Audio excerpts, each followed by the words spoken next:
All right, so today I wanted to talk about another Thomas Sowell quote and a topic that I think is very, very, very important in times like today. And he says, inflation is a quiet but effective way for the government to transfer resources from people to itself without raising taxes. Um, a $100 bill would buy less in 1998 than a $20 bill would in 1960s. This means that anyone who kept his money in a safe over those years would have lost 80% of its value because no safe can keep your money safe from politicians who control the printing presses.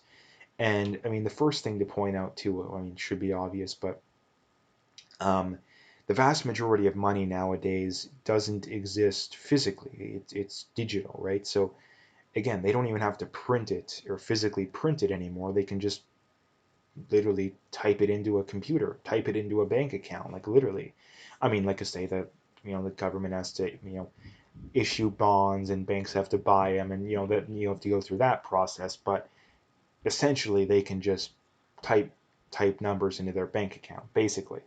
Um, but again, this is a very important topic because this is stuff you're not taught in school. It's not something you're like most people don't even realize it. Like the amount of people that think, I mean, let's say when it comes to investing, the amount of people that think that they're safe because they have money in the bank or they have money in bonds, like you're not. Like this is one of the most the one of the biggest, I think this is something that's really concerning nowadays, is that there's no such thing as a safe investment anymore.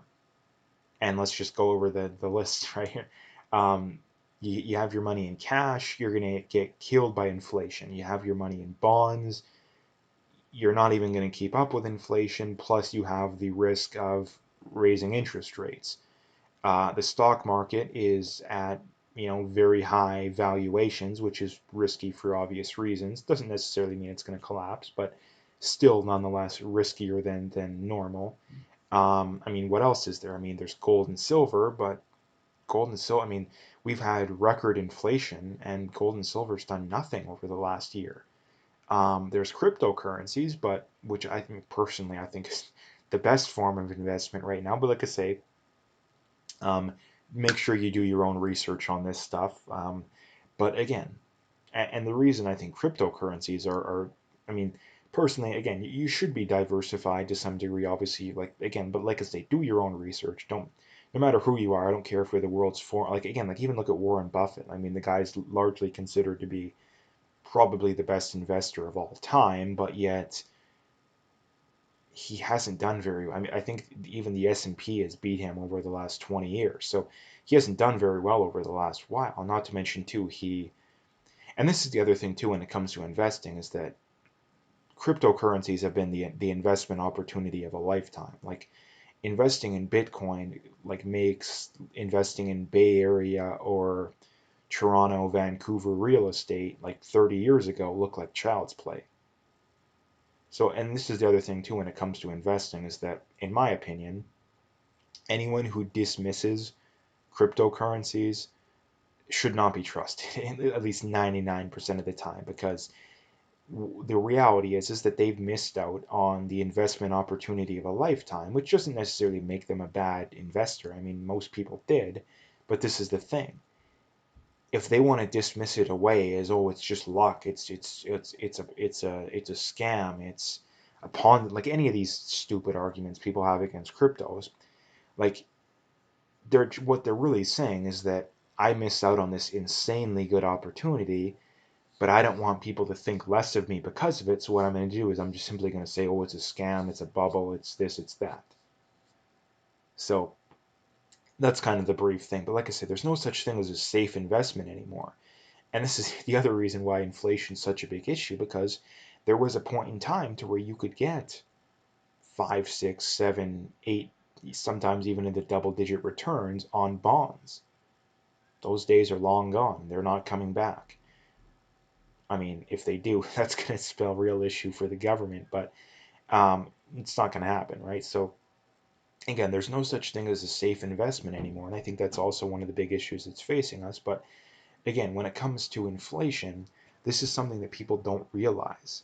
And I think one of the other big reasons too, people say, well, why does the government not teach you? Why do schools not teach it? Well, Um, I think it's for very obvious reasons. I mean, the first and most obvious one being is that the government wants to be able to buy votes to get elected. The government doesn't want to actually, I mean, because again, if you're a government, you have two basic ways to get elected. You can actually do a good job.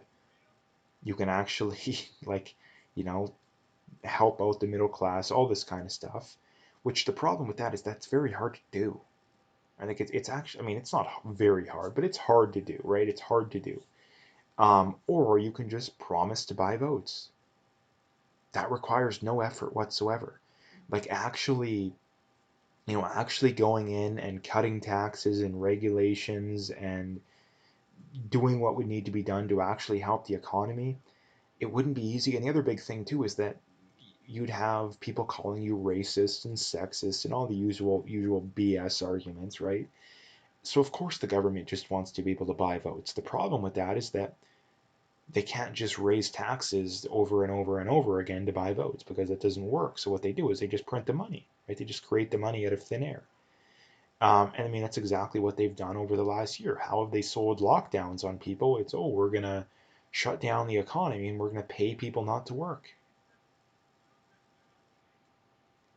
And again, this is one of the fundamental reasons why the lockdown people are wrong is that they think that you can just shut down the entire economy and just pay people not to work, pay businesses not to be in business, and that's actually going to work. I mean, it works in the short run, but it doesn't work in the long run. That's the equivalent to quitting your job and thinking you can live off credit cards and lines of credit. Like it's not going to, I mean, it'll work awesome in the short run. You don't got to work, right? You still get to have your same lifestyle, but you don't got to work. But in the long run, it's going to kill you.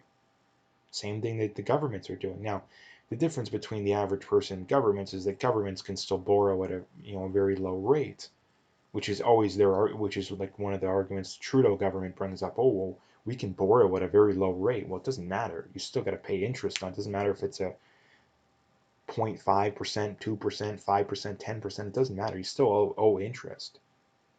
And the interest is still going to be compounding, right? So it kind of debunks that. But again, when it comes to inflation, this is one of the government's go-to ways of going about things because they don't have to pass any laws. They don't have to do anything. They just do it. And they know that the average person is not smart enough to recognize what's going on. So of course they're going to do this stuff. I don't even know why. It always just boggles my mind why people question this stuff. Now again, the reality is that again, number one, people have no idea how the real world works, and number two, a lot of the people want it. Like if you're a socialist, of course you want this stuff because the only way you're going to get socialism is if the government can do this kind of stuff. And like I said, the fundamental problem is people just have no idea how the real world works, right? Like how many people understand the process of how money is created? Like 95% of people don't. Like a lot of people know the main, but they don't know what actually goes into it, right? Like people say, oh, the government just creates it.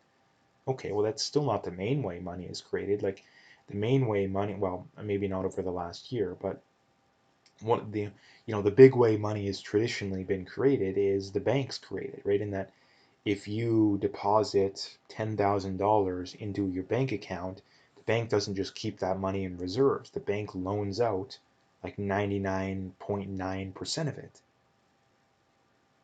And what do they, someone takes that loan, what do? They take it to their bank and deposit. What do they do with that $9,990? Well, they loan that out, right? And that's how money is created. So again, you take $10,000, well, hundreds of thousands of dollars can be created with that money. And again, like how many people know that? Like next to nobody, right? And the fundamental reason I think is that they don't want people to know how the real world works, right? Like, and this is the fundamental thing too, I think, is that people always bring up, oh, well, why do you not get taught how to do your taxes and all this kind of stuff in school? Well, they don't want people to know how to do it, right? They don't want people to know how to do it. Like, it's like, does North Korea want people to know, like, want their people to know that they're like the most totalitarian country in the world? Of course not. Like, you hear these stories about how, yeah, they tell people, oh yeah, you're actually the freest people in the world. Of course they're going to do that, right? And that's the real double whammy too. Like, that's the real double whammy, is that it's the Dunning-Kruger effect, in that the government does a very, very half-assed way of teaching people this stuff, right? And because of that, people think that they know what they're talking about, but in reality, it's just the Dunning-Kruger effect, in that the less people know about a particular topic, the more they overstate their knowledge in said topic, right? So, and this is something you see in everything, right? That you talk to people, like, again, just think about something that you actually know a lot about, and how do you feel when you talk to the average person about it? Well, like, the average person knows nothing, but something you probably notice is that a lot of people who you notice that know nothing, they're talking like they know quite a bit. And it's the same thing with this stuff, is that people don't even know the most basic of basic things, but yet they talk like they do, right? Like, and that's the thing I bring up too. Like, how many people think that they have their money safely invested, quote unquote safely invested, when they have the majority of their money in bonds and or cash? Like, yo, you're not safe, right? You're not safe. Um, so, and like I said, it's just, it's very disappointing, I guess, that, that's where we're at in society, to where the average person knows absolutely nothing. And again, the worst thing about it is that we could be teaching, like, again, like, 90% of the stuff you learn in school, there's no need to know it. Like, yeah, you need to know your basic reading, writing, and math, but, like, all this, like, you know, biology and, like, Shakespeare and, you know, a lot of the stuff you learn in high school math, like, do you really need to know that stuff? Like, no. Like, again, like, 90% of the stuff you learn in high school, you don't use in in your adult life. Like, you just don't. But everybody would benefit from knowing how to do their taxes. Everybody would benefit in knowing how the tax system works. Everybody would benefit in understanding how the banking system works, understanding how economics works. But do we teach any of that stuff? No. Like, again, like I said, we'll teach people about the most irrelevant garbage known to man, but we won't teach people about this stuff. Again, it makes no sense. And again, it comes back to the hypothesis I make, is that when it comes to the government, they're either incompetent, in which case they have no business deciding what kids should be learning, or they have bad intentions. And I think the reality is that most of them have bad intentions. Like, again, I would like to think that the people running things are as well read as someone like me, who, again, I'm well read, but you'd think that there's people that are in government that are more well read than I am. Like, I would like to think. If there isn't, then that's very scary. Um, so yeah, I mean, again, the reality when it comes to inflation is, again, like, and this is the thing too, like, you explain to people that, again, if you have $1,000 in your bank account, and you have $1,000 in your bank account a year later, you still have $1,000. The problem is that you're not going to be able to buy as much with it. And that just flies above people's heads, right? And this is the thing too, that people think, oh, I still have $1,000, I'm good. No, you're not. I mean, take it, some examples. I mean, if you wanted to buy a used car a year and a half ago versus now, you're gonna have to pay a lot more for that same car.